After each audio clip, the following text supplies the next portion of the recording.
Isang masayang pagbati na may ngiti sa aking mga labi. Naghahanap ba kayo ng makakatuwang sa pagre-review ng inyong anak? Meron yan sa DepEd. Ang ETUlay online tutorial ay libre at handog ng ating kagawaran sa pangunguna ng OUA ICTS EdTech.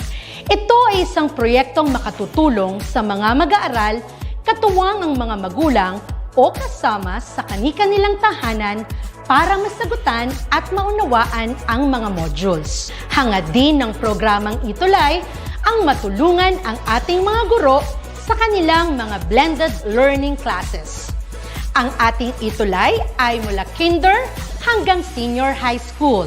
Bukod sa academics, meron din tayong mga special programs gaya ng All is Wellness, Reading and Math Remediation, Storytelling, Mommy Tech Talks, Classes sa Gramatika, Speech Class, Financial Literacy, at marami pang iba. Pinalawig din ng ETUlay ang ating Alive program para sa mga mag-aaral mula grade 1 hanggang grade 3. Gayun din ay mayroon tayong ALS program at SPED tutorials na makasisigurong makakamit ng lahat ang inclusive education. May SPED hotline na rin para sa inyong mga katanungan patungkol sa special education.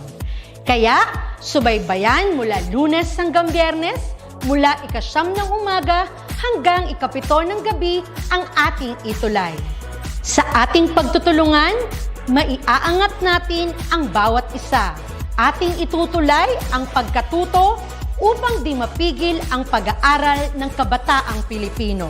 Itulay natin ito, sulong edukalidad.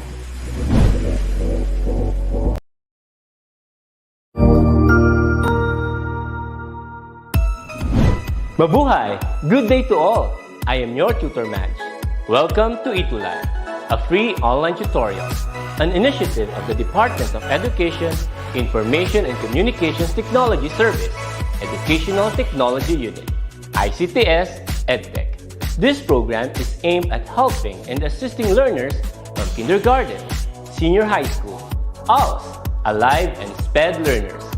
Aside from answering the modules, the ETUlay is offering programs which you will surely look forward to. Together with our parents and teachers, the ETUlay will bridge the gaps where difficulty and ease meet in learning new knowledge and skills. So, let us prepare our modules, pen and paper. Ready your mind to see and hear worthwhile and interesting lessons. Let us now study and learn, together with our volunteer online tutors. Tara na!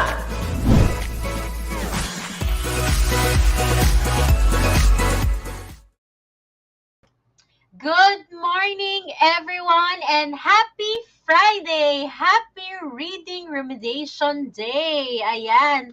So, ayan, shoutout muna sa ating mga beloved and supportive tuties. Ayan, shoutout kay Adrian Ray Rivera. So, ayan, happy learning, everyone! So, ayan, Adrian Ray Rivera. At ang advisor niya ay si Ma'am Sunny Bicarma, ayan, si Ma'am Sunny Bicarme Ramara, at ang kanyang principal ay Sir Rodelio Domingo from San Pedro Villa Concepcion Elementary School, Rojas East District, SDO Isabela. So hello and good morning. And also shout out to Shania Beniz, ayan, grade 5 SSES from Pinaod Central School, San Ildefonso South District, SDO Bulacan. Shoutout kay Ma'am Jenter Jane at kay Sir Solomon C. Fernandez. Hello po. And also shoutout to Arkin Stephen V. Faustino from same school din, grade 4. Magkaklase to, I think. So, yan. Hello, Arkin. At sa kanilang mga kaklase, no? Shoutout sa inyo kasi may nag-chat sa akin nung nakaraan na sabi nila is nagpe-face-to-face classes na daw, kaya hindi sila makasali sa ating live every Friday. But, nagre-replay sila, kaya naman, thank you so much and shout out sa inyo. Ayan, kay Clyde Liam Mangilinan. Hi, Clyde. Happy Friday. Happy Friday. And kay Zaira Akia Aguyen Juliano. Sabi niya is, good morning po. I'm Zaira Kia Aguyen Juliano, grade 5 Uranus from San Pedro Villa Concepcion Elementary School, Rojas East District from STO Isabela. So, hello! Shoutout sa inyo. Ayan. Siyempre, yung advisor niya ay si Ma'am Jovelyn C. Ramara at ang principal niya ay si Sir Rodelio D. Ganyo. Hello po! And of course, shoutout din kay Martin Angel Dave Nagumpreza. Hi Martin! How are you? Yan, blessed morning. Yan, siya ay sa grade 5, Venus from Gamu Central School, Gamu District, STO, Isabela, Region 2. Siyempre, shoutout sa kanyang supportive advisor na si Ma'am Maria Teresa Ramirez. And of course, ang principal nila ay si Ma'am Aurea Nalep. Ayan. And of course, ayan, kay Ramos Ronnie, happy watching. And also, sa YouTube, kay Grazer ni Yukayan. O yan, good morning po. Hello. Done sharing, yes. Thank you so much for sharing and supporting our ETUlay. Lahat ng sessions sa ETUlay. Hello po. Okay, so let's begin. Ayan, kay Ramos Ronnie, no? Happy watching. Yes.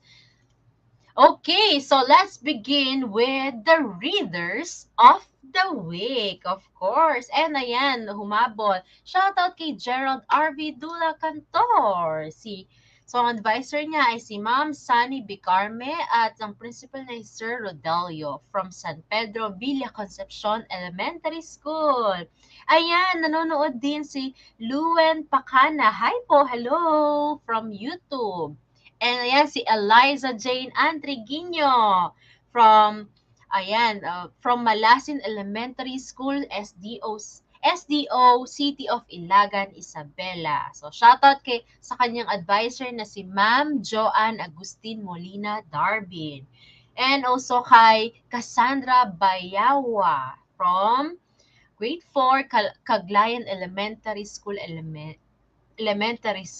Hello, good morning. So, readers of the week. So, congratulations to Heavenly Heart Yutanghian, Martin Angel Dave Nagumpreza, Adrian Ray Rivera, at si Eileen Joy C. Okut. So, ayan, congratulations. And sabi ni Eileen, good morning po. Sorry, I am late. No, hindi ka late. And so, ayan, kay Jacqueline Tabi Franca from Don Mariano Marcos National High School. Hello. So yan, congratulations for the first batch of the readers of the week.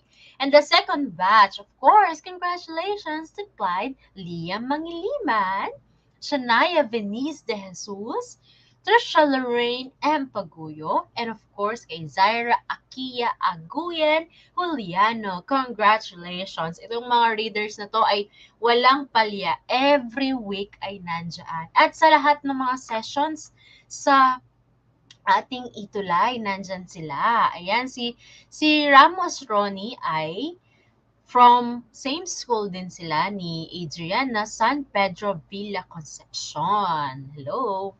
Ayan, so another batch of the readers of the week. We have Arkin Stephen V. Faustino, Eliza Jane Antriguinho, John Robin de la Cruz, and we have Vince Javier San Pedro. Congratulations! And of course, ito ang ating another batch of the readers of the week. We have John Vincent A. Gadi, is Daisy Francisco Papa, and of course, si Gerald R.V. Dula Cantor. Ayan, no? Kahit share ko lang, si John Vincent A. Gadi, hindi siya nakaka-share kasi hindi siya nakakanood, ng live tuwing Friday kasi nag-face-to-face na sila. Hello. Pero nagre-replay siya, Ayan, si Aileen, ayan, shoutout natin ng STO Davao del Norte, grade 4 de Jesus, ayan.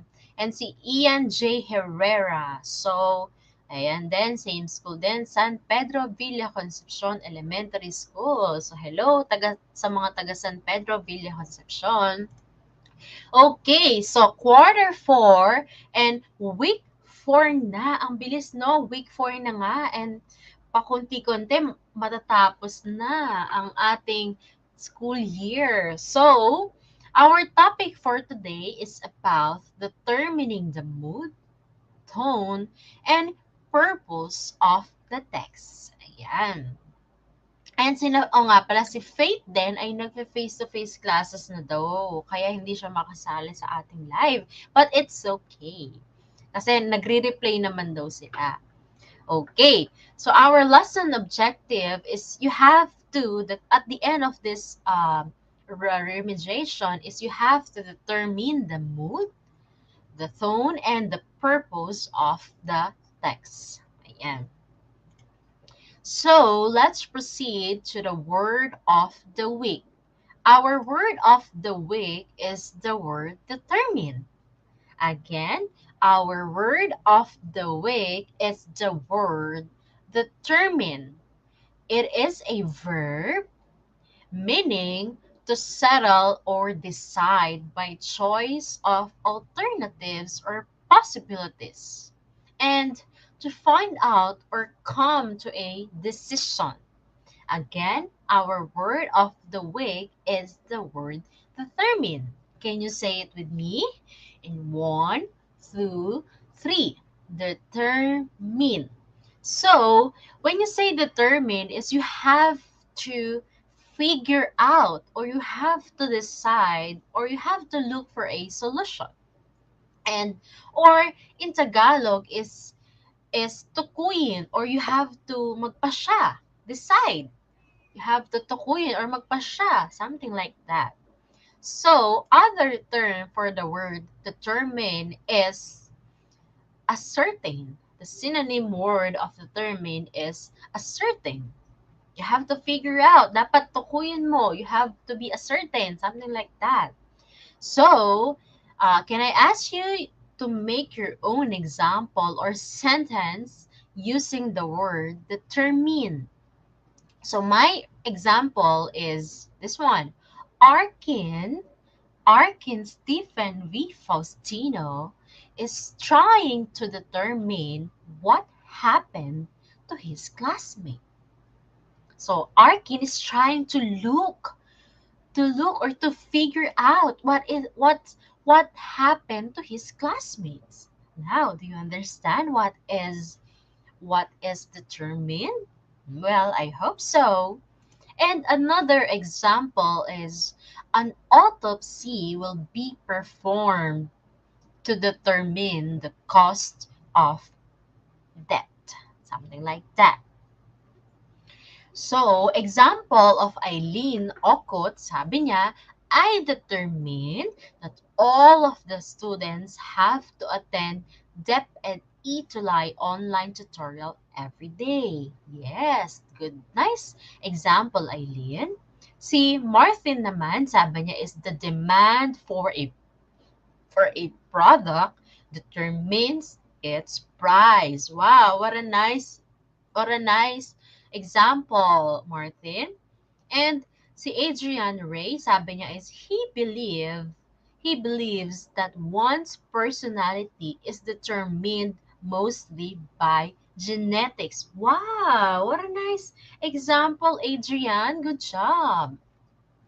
And si Clyde Liam naman ay may example siya. Sabi niya, I determined what caused the crash of Egypt Air Flight 804. Wow, si Clyde talaga yung mga example niya is more on about sa mga planes. And siguro gusto niya maging piloto or a pilot or maybe mga engineer na gumagawa ng airplanes. Yes. Good job, everyone.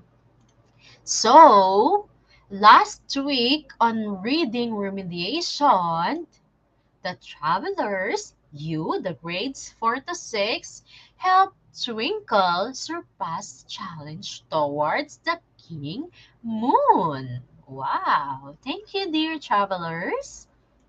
And of course, they went to King Moon's castle and met the third knight. Imagine, no, na-meet na natin yung third. Now we're going to the fourth.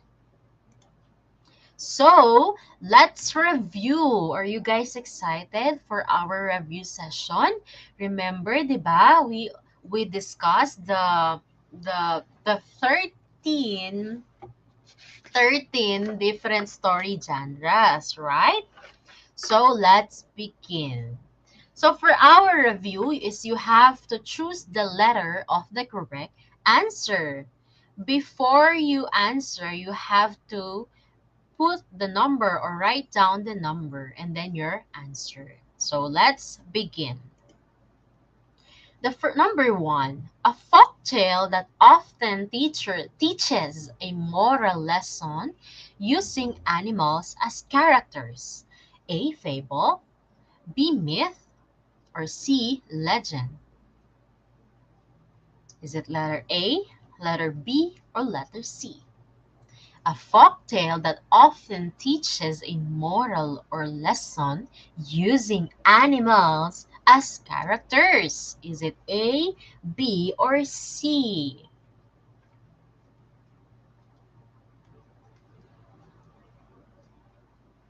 A, B, or C?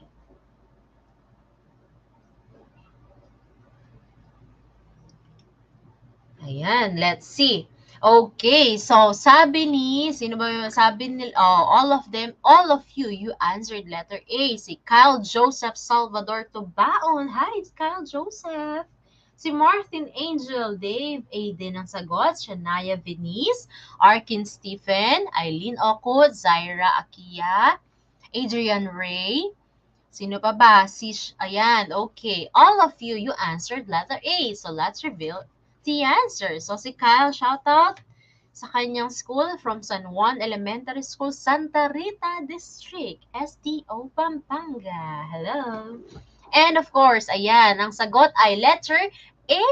It's a fable. Congratulations, because we know they are using animals as their main characters, and they often teach us a moral or a lesson. So congratulations, 1 point for you guys.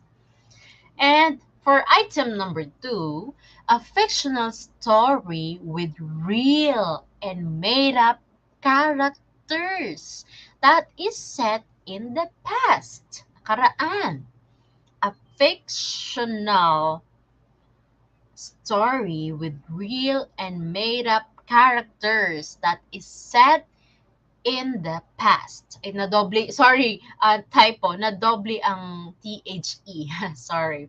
So, is it letter A, informational, B, legend, or C, historical fiction? Wow, mukhang dito, no? Letter sabi ni Cal Joseph, ang sagot niya ay number 2, C. Also, Clyde Liam, letter C. Si Martin mukhang hindi sure, may question mark, C. And then si Shania, letter C. Zaira Akia, letter C. Hi to Francesca Sanchanco. Sagot niya ay letter C. Si Arkin, C. Yun pa ba? Ayan, si Martin sure na siya sa letter C. And Adrian Ray, C din ang sagot. So, ayan. So, let's reveal the answer. So, the answer is letter C. You got it right. Congratulations. Sorry po, late. No, you're not late. It's okay. So, for item number 3, ito na. Nanonood po ako ng EPP. Yeah, it's okay. So, for item number 3, a story of a real person's life that is written by another. Ito, a story of a real person's life that is written by another person. Is it A, autobiography, letter B, biography, or letter C, informational? Is it A, B, or C?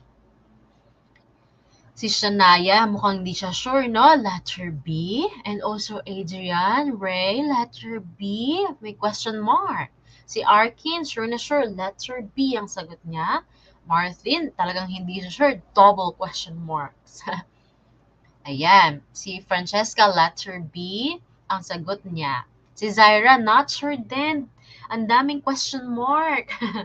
Ayan, Eileen, letter B ang sagot. Yan, sure na si Adrian, letter B. Si Arkin, letter B. Ayan. So, I think I can reveal the answer. So, the answer for item number 3 is letter B. It's a biography because we know autobiography po pag yung real person ang nagsulat sa life story niya. Yes. Sa biography naman, same din, it's a real person, but it is written by another person. For example, the biography of Jose Rizal. For example, ako yung gumawa ng biography ni Jose Rizal. Something like that. And yung autobiography naman is if I'm talking about my own biography, something that I like, something about my age, my gender, my name, my contact number, mga ganon. Autobiography, it's about yourself. So for item number 4, dito, I hope makuha nyo to. So for item number 4, a fictional story that is very imaginative and uses strange or unusual characters and settings. Heidelin Diaz po kung may gumawa ng story niya. Yes. So number 4, a fictional story that is very imaginative and uses strange or unusual characters and settings. A fantasy, B folktale, or C fable. Ayan, si Eileen ang bilis sumagot. Ang sagot niya ay A. Si Kyle ang bilis din sumagot. Ayan, si Kyle Joseph Salvador, letter A. Si Martin, letter A. Si Arkin, letter A. Si Zaira, letter A. Shania Venice, A. Sino pa ba? Si Adrian, letter A. Bibilis nila sumagot. Wow, wow, wow. Mukhang, okay, so let's reveal the answer for item number 4 is letter A. Good job! Nakuha niyo yun. So, we all know that fantasy comes from one's imagination. Sa atin yun, nag-i-imagine tayo. Ayan, very imaginative. While folktale naman is a story that is part of the oral. So ito, more on sinasabi. Oral tradition or a place. So yun. That's the difference. And lastly is for item number 5. It uses sound, rhythm, and word choice to inspire thoughts, emotions, and feelings. Is it letter A, informational, B, mystery, or letter C, poetry? A, B, or C? A, B, or C? Si Eileen, sagot niya ay letter A, number 5. Si Adrian, number 5, C. Si Martin, C. Si Eileen, not sure siya, A or C. Si Shania, letter C. Arkin, letter C. Martin, letter C. Mukhang dito tayo magkakaano, no? Merong A, merong C. So, are you guys sure for your answer? Remember, it uses sound, rhythm, and word choice to inspire thoughts, emotions, and feelings. Si Zaira ay letter A ang sagot niya. Okay, so let's reveal the answer. Si Francesca ang sagot niya ay letter C. So let's reveal the answer for item number 5. The answer is letter C. It's letter C. It's a poetry. Because of poetry, it uses sound, rhythm, and word choice to inspire thoughts, emotions, and feelings. Yay! So, how's your score? Who got a perfect score? But if you don't get a perfect score, if you did not get a perfect score, it's okay because later on, we still have an application time. Okay. Ayan. Merong 5 out of 5, merong 4 out of 5. Yes, but still you you did a great job. And so let's proceed. Helping a friend is the new adventure. Today, the light oddly bright, casting the seagulls into dark shadows against a sky of palest blue. Their wings beat, hugging the air as they drift on unseen thermals. For a few moments, they have Axel's eye, keeping him spun into some sort of daydream. Oh, that was tough and fun experience with third night. Indeed, and I can't wait to meet the fourth night. Twinkle, twinkle. Good morning, travelers. How have you been? Let's go. All right, let's go. We should not waste any minute. Are you ready? Are you guys ready to meet the next night? Well, if you guys excited, comment down below ng isang heart naman dyan. Heart. Sige, mag-comment tayo ng heart, heart, heart. Yan. Okay, so the third night has been quite hard on us. But we must understand because he has a job to protect King Moon. Nonetheless, he was happy that we succeeded his challenge. That's a good sign. Don't worry, Twinkle. We will succeed this journey because we have the grades 4, 5, 6 travelers. Thank you so much. I can't imagine myself in this situation without you. Hello, travelers. I'm Night 4. Nice to meet you all. You can't proceed to the night if you will not able to surpass my challenge because the key to open the door of Night 5 is the reward from my challenge. Good luck! Wow! Good luck daw, sabi ng Night 4. Okay, so our night 4 challenge is determining the mood, the tone, and purpose of the text. So let's begin. So, mood, tone, purpose. So, anuin ko lang to. Later on, we will discuss this one by one. When you say tone, it is the author's attitude towards the topic. So I will just give you an idea. I will just be reading this one and later on we will discuss it one by one. So tone is the author's attitude towards the topic, while mood is the atmosphere of the story. And the purpose is sometimes called the theme, meaning it is the belief about life that the author is trying to convey. So I'll just be reading the first slide and later on we will be discussing this one by one. Wow, sabi ni Shania, 5 hearts kasi special si Tutor Warley. Wow, thank you. So, let's begin with the tone. What is tone? Ano kayang tone? When you say tone, it is simply refers to how the author feels towards the subject or towards something. So, take note ha, you have to take down notes so that you will remember. So, when you say tone, it is the author's attitude towards the topic. And the tone is simply conveying the author's intention. So, yung author's intention behind the text.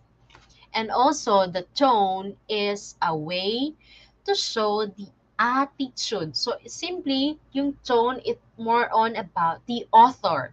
What is the intention of the author here?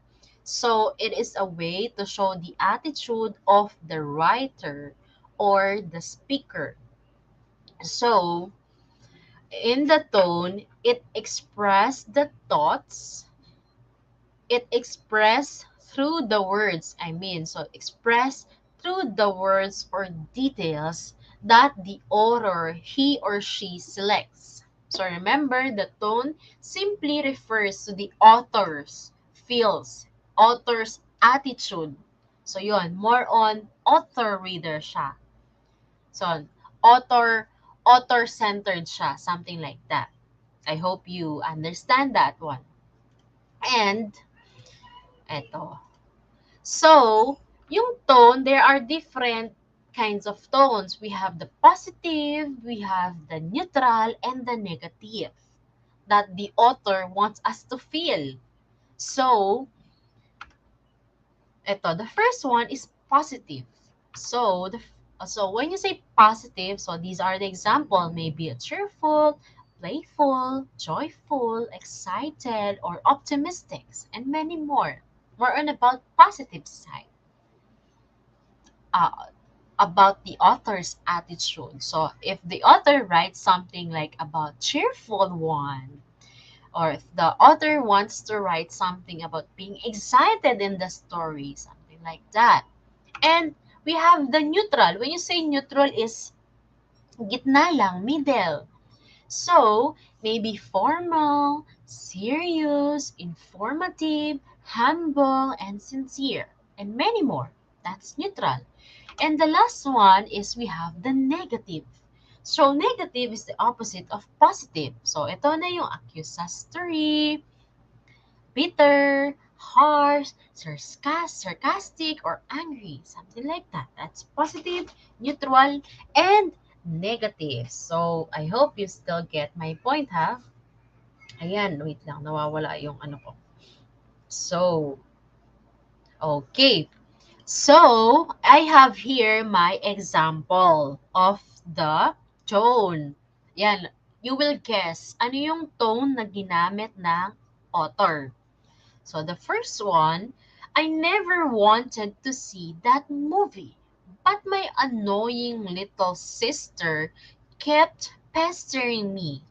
Eventually, her winning wore me down, and I gave in. But that waste of a movie really destroyed my Saturday.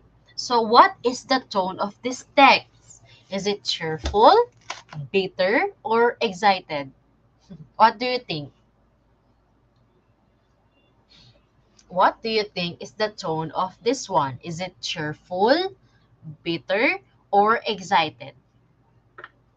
Can you comment down below what is your answer? Hi, good morning to Stacy Francisco Papa.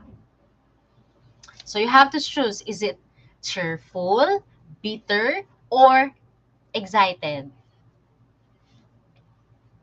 Yan, negative siya. Yan, saan sa negative? Ano yon? Is it cheerful, bitter, or excited? Yan. Sagot nila, Martin ay bitter, Shania bitter, Francesca, sagot niya ay bitter, and same with Eileen Okot and Stacy Francisco. So, the answer for this one is, yes, that you're right, it's negative, and under siya sa bitter.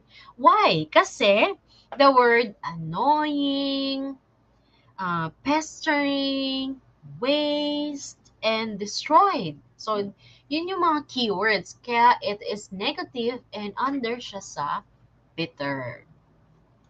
For another example, bursting through the door, the flustered mother screamed uncontrollably at the innocent teacher who gave her child an F or failing remarks. So, is it happy, relaxed, or angry? What do you think is the tone of this one? Is it happy, relaxed, or angry? Do you think? happy, relaxed, or angry? Ayan, si Shania ay angry. Ang sagot, I mean, hindi si Shania, ang sagot niya ay angry. Si Martin din, and si Francesca. Si Zyra, si Stacy, ang sagot nila ay angry. And si Martin. So, ang sagot dito is, yes, you got it right. It's angry because of the words bursting through the door. Yan, ano pa? Because screamed uncontrollably. And yun, scream uncontrollably. So, next example, this one. I guess I'll just go home and lay down on bed by myself, sighed Prince. So what is the tone of this one? Is it cheerful? Is it angry or depressed? Is it cheerful? Is it angry or depressed? I guess I'll just go home and lay down on bed by myself, sighed Prince. Si Adrian, sagot niya ay sad. Si Shania, depressed. Si Martin, sagot din niya ay depressed. And yon, also with Shania Venice. So, si Eileen, ang sagot din niya ay depressed. And Zyra Akia, si Clyde Liam din. Okay, si Stacey din. So, say all of you answered depressed. So, the answer for this one is depressed. Yes, because of the word just want to go home, because of the words lay down and by myself. Yeah, that's why it is depressed. So that's the tone. I hope you understand the tone. It talks about the author's attitude. Author's Ayan, so conveying the author's intention behind the text. So remember the tone, it it is a author-centered. Remember that one, author-centered. While the mood naman, when you say mood, is the feeling you get while reading the story. So, when you say mood, wait lang. When you say mood, it is the feeling you get while reading the story. Ito yung atmosphere of the story. So, mood is the way that someone feels about the content that they are reading. So, ano yung naramdaman mo while you are reading the story? So, sa mood na, ito yung difference ng mood sa tone. When you say mood, it more on about the reader-centered to. So, yung tone, if the tone is more on about the author, so the mood is more on about the readers. Tayong nagbabasa, tayong tagabasa. So, the mood, yes, that's right, emotions. The mood is how the readers felt or how the readers feels after reading. So, yung emotions na ramdaman mo after you read the story. No, readers express their emotions. No, not like that, Shania. So, the mood is anong naramdaman mo? Or after you read the story, what did you feel? Or something like that. For example, the story is about mystery, something like that, about scary things. O after you read that story, ano yung naramdaman mo? Syempre natakot ka, something like that, di ba? Or feeling, yes, that's right, Adrian Ray, thank you so much. Ito nga, sabi is the feeling you get while reading or after reading the story. So, maybe this could be happiness, sadness, anger, darkness, anger, suspicion, loneliness, or excitement. Eto, sabi niya, kung nakakagigil po yung story, manggigigil talaga. That's right. Especially when you are watching a movie, lalo na kapag yung pinapanood mo is madaming kontrabida, maraming pinapatay, madaming inaapakan, madaming mga negative, is talagang maiinis ka sa mga kontrabida, right? Yan. So I hope you understand the difference between the tone and the mood. So the mood is us, the readers, tayo. So, example, ito yung example. The door swings open to reveal all of my family members standing around the Christmas tree. The lights are twinkling and the fireplace is roaring with a warm fire. Everyone is singing Christmas carols as the snow falls quietly outside the window. So in here, the mood or the atmosphere of this one is cozy and familiar because the atmosphere relates to mood. So yon. Another example, there was plenty of food and the music was playing. Everybody was having a good time. Can you guess? Is it happy, bored, or gloomy?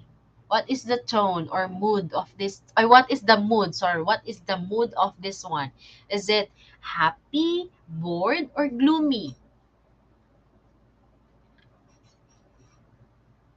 Yes, that's right, Martin. Kung nanggigigil ka po sa mga kontrabida sa mga teleserye, ibig sabihin, nagampanan nila ang kanilang role ng maayos.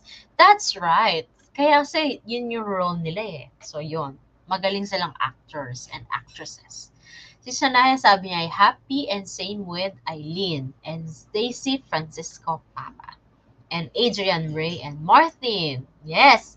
So the answer for this one is happy. Ng yung mood ng story na to is happy. Yan, based from this one, the example.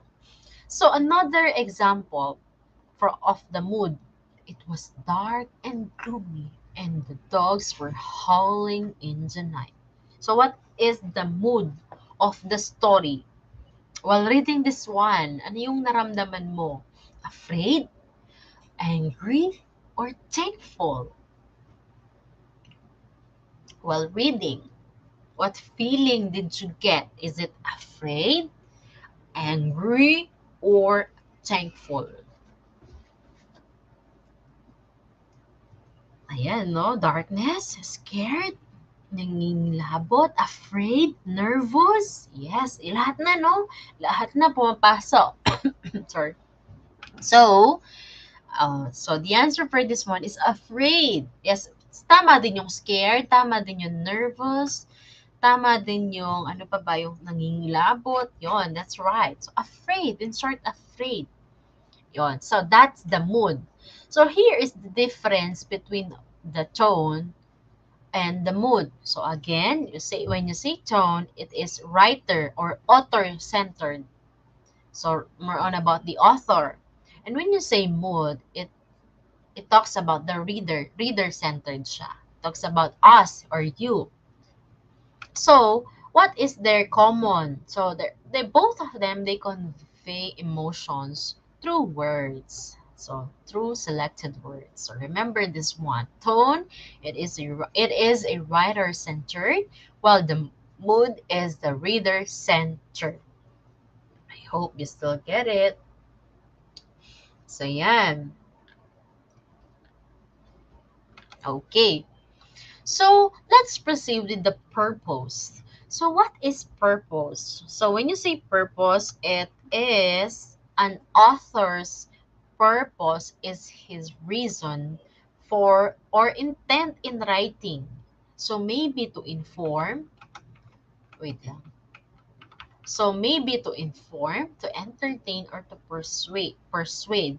When you say purpose is the reason or the goal of an author. Ano ba yung purpose niya? Why he wrote the story or the intent. What is the ano yung intent ng author of his writing, behind this writing or behind the story? So, remember, for the purpose, authors with the purpose may give us facts, but their main goal, yung main goal ng author is to argue or prove a point to the readers. So, this one, remember, maybe the purpose of the author is to inform, entertain, or to persuade. Remember PIE or PIE. So in short, PIE, PIE, persuade, inform, or to entertain, something like that. So the first one is inform, to inform.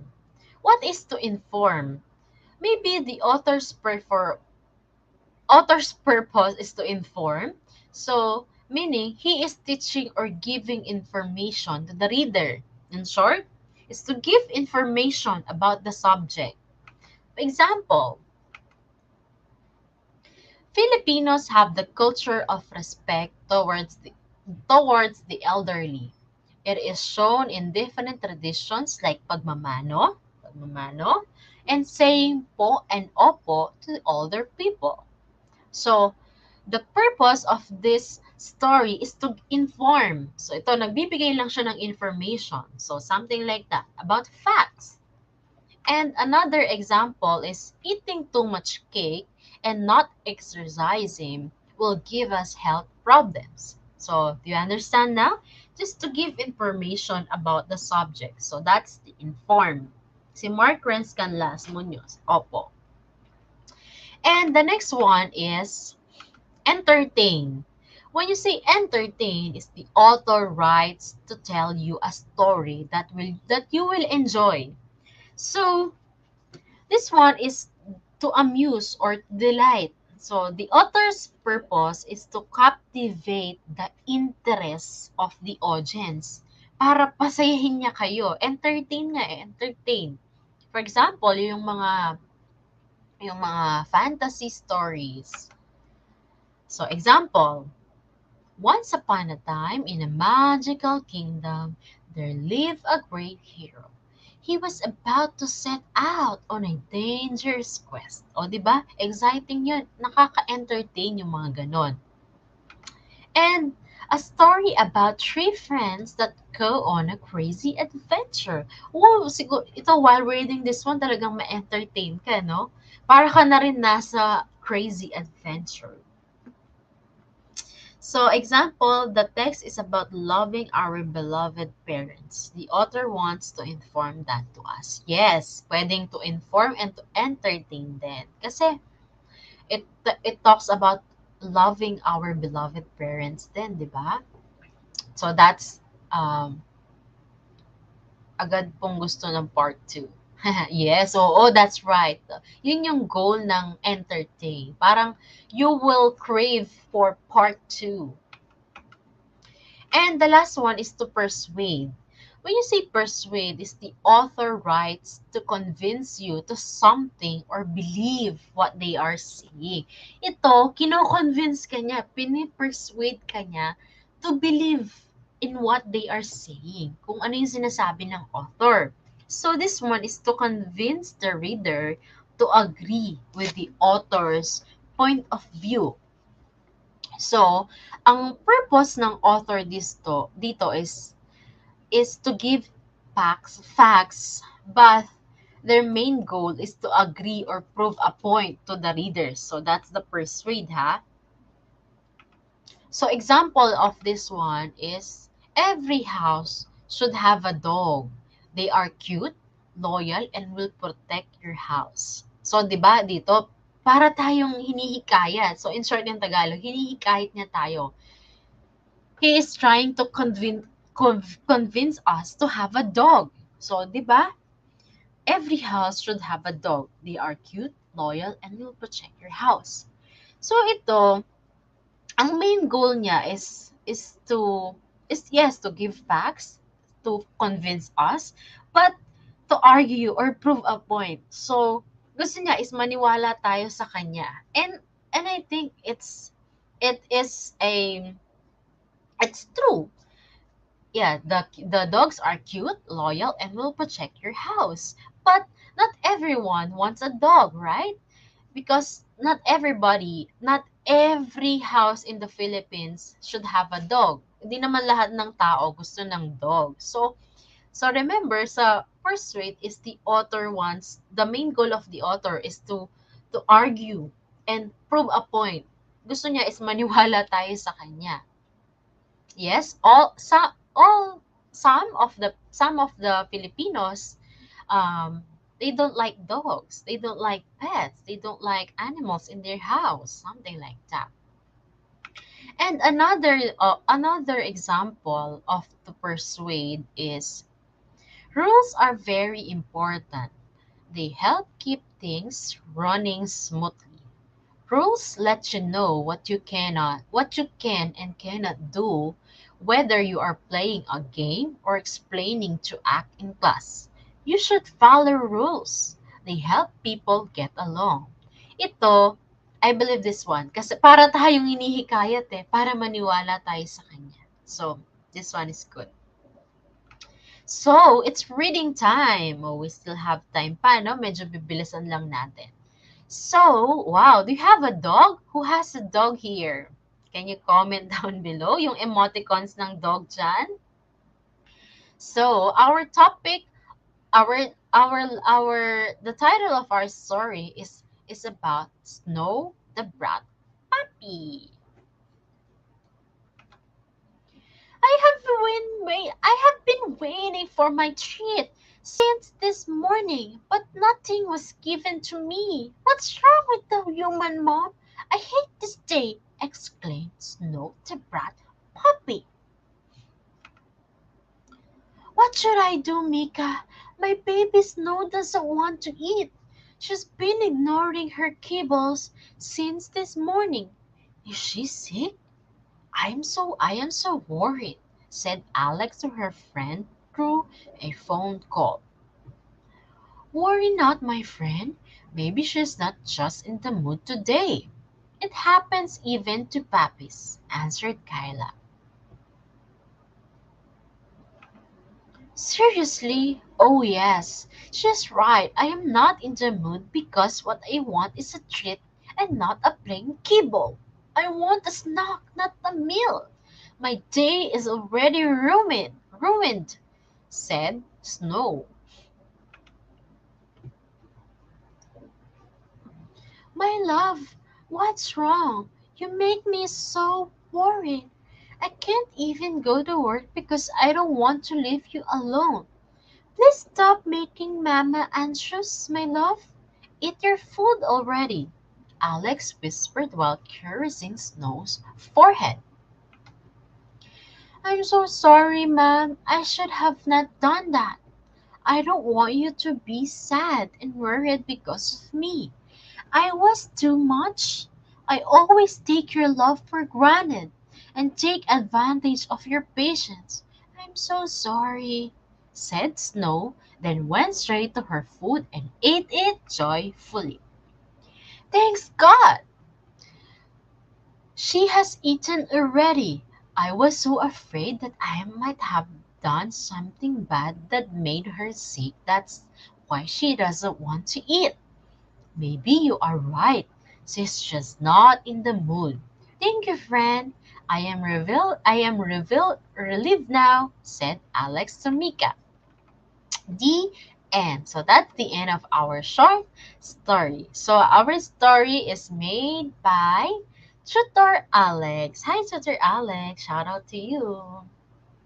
So, it's application time. So, bilisan lang natin ng konti, no? Medyo nag-oras na. So, for the directions is you have to determine the tone, the mood, and purpose of each statement by answering the following questions. Okay. So, let's begin. Wait lang. The first one.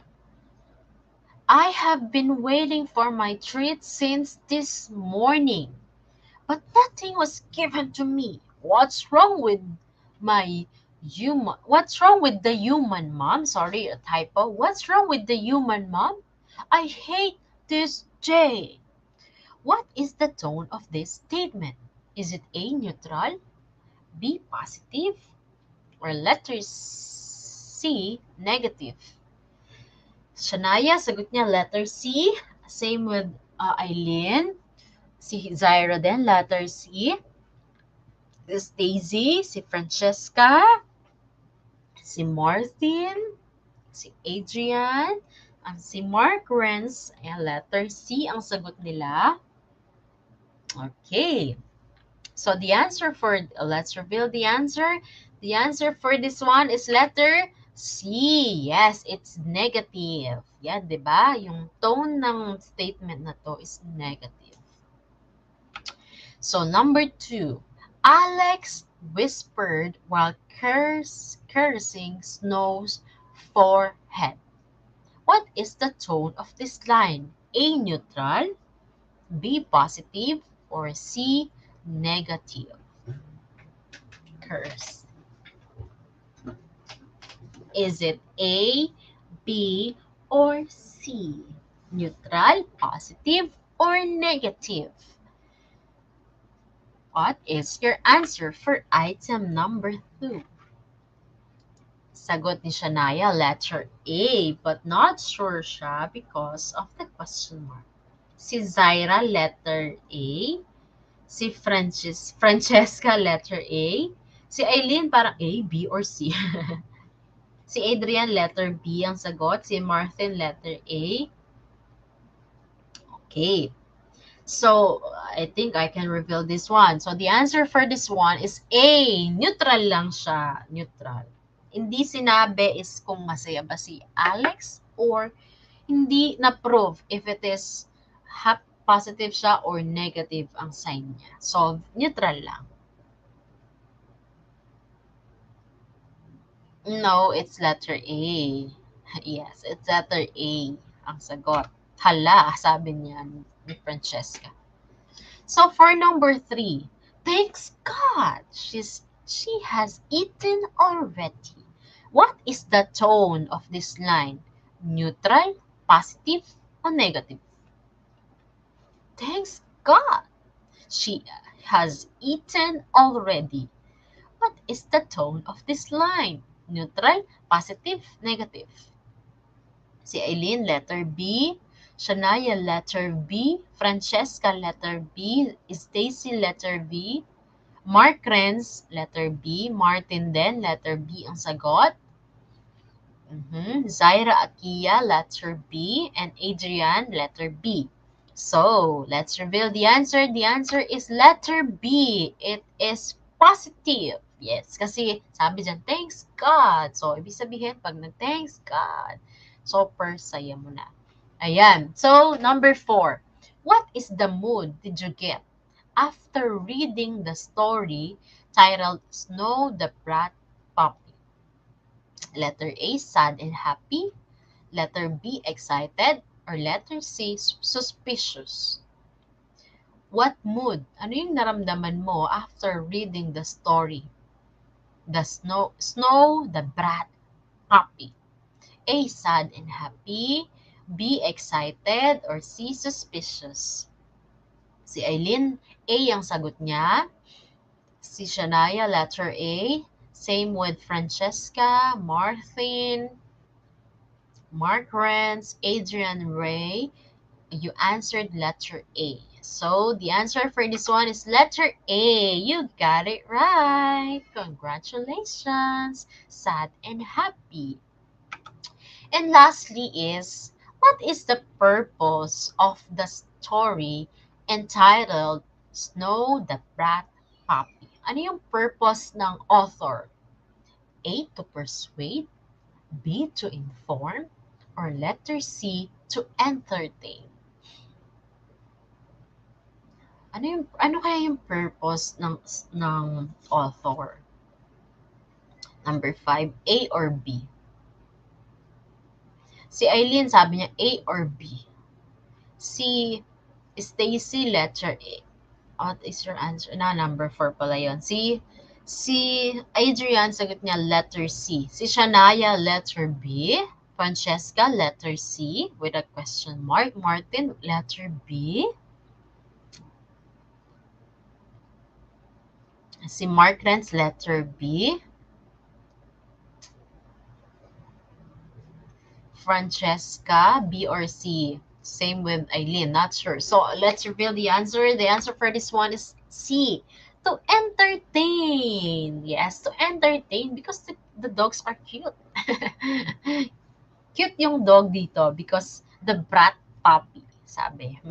So the answer for this one is letter C. To entertain us. OMG. So how's your score? Kung hindi man nakakuha ng perfect score, it's okay. Remember that you did your best. That's why, good job. 5 stars for you. Congratulations. So, wow, good job. Here's the key to night 5 star. I hope you get to the moon quickly. Good luck.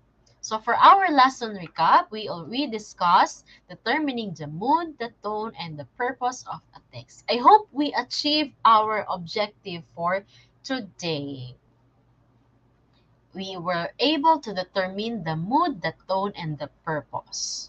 So before we end our session, I just want to leave you this quote. If you can't figure out your purpose, figure out your passion. For your passion will lead you right into your purpose. Ang sabi ni Bishop T.D. Jakes. Remember this one, guys. And get featured. So you have to post your weekly pictures while attending a live tutorial in the DepEd ETUlay Facebook page or group. And don't forget to tag us, your tutors, Warley Miranda, me, and tutor Sue Alexander Cruz. And don't forget to include or put the hashtags. Hashtag RR46, hashtag ETUlay Level Up, hashtag Tutor Warley, and hashtag Tutor Alex. And don't forget to stay awesome. And remember this quote, ha? If you can't figure out your purpose, figure out your passion. For your passion will lead you right into your purpose. Ganda ng quote, sabi ni Eileen. And don't forget to scan this QR code because your voice matters and we want to hear from you. And thank you for participating and supporting our ETUlay live session every Friday. See you again next Friday and watch more from ETUlay. Don't forget to stay awesome. Thank you and have a great day. Bye. Have a great weekend. God bless.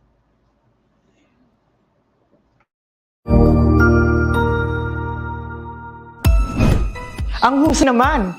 Natapos mo ang iyong tutorial session kasama ang iyong mahusay na ETUlay tutor.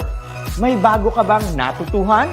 I-share na yan gamit ang hashtag ETUlay Level Up. Huwag aalis ha dahil may susunod pang programa na pwede mo ring panoorin at salihan dahil naghihintay na ang iyong mga tutors. Happy learning dito sa ETUlay!